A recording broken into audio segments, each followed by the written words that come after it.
Hello friends, welcome back to my channel. আজকে তোমাদের সাথে শেয়ার করব পনির ফুলকপির রেসিপি, একদম নিরামিষ। বাড়িতেই আমি পনির বানিয়ে নেব। এখানে 700 গ্রামের মতো দুধ নিয়েছি। কড়াইয়ের মধ্যে দুধটা দিয়ে দিলাম। দুধটা ফুটে গেছে। এর মধ্যে একটা বড় সাইজের লেবুর রস দিয়ে দিলাম। ছানা কেটে গেছে। তোমরা চাইলে ভিনিগার বা ছানা কাটানোর পাউডার দিয়েও করে নিতে পারো। এবারে একটা পাতলা সুতির কাপড়ের মধ্যে ছানাটা ঢেলে দেব।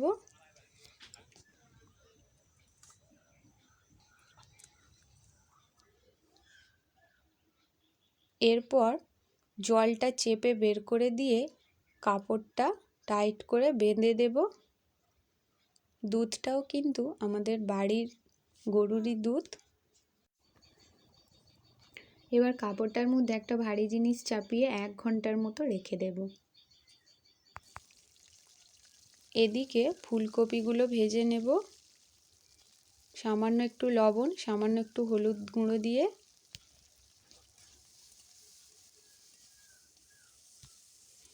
ফুলকপিগুলো ভাজা হয়ে গেছে। এবারে আলুগুলো ভেজে নেব।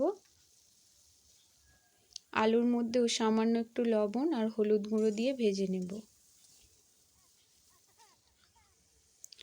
দেখো পনিরটা কত সুন্দর হয়ে গেছে।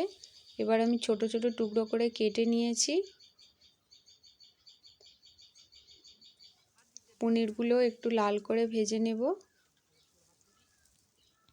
এখানে সব সবজি আমি সুন্দর করে ভেজে নিয়েছি। 5 ফোড়ন দিয়ে দিলাম, একটা তেজপাতা, কাঁচা লঙ্কা কুচি, টমেটো কুচি। টমেটোটা একটু ভেজে নিয়ে ক্যাপসিকাম দিয়ে দিলাম। ক্যাপসিকামটা নরম হয়ে গেছে। এর মধ্যে আদা জিরে বাটা দিয়ে দিলাম।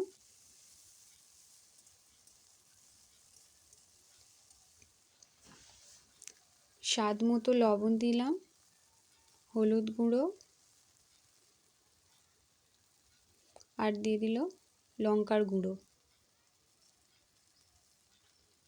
আর ভালো করে মশলাটা কষিয়ে নেব। এর মধ্যে সমস্ত ভেজে রাখা সবজি আর পনিরটা দিয়ে দিলাম।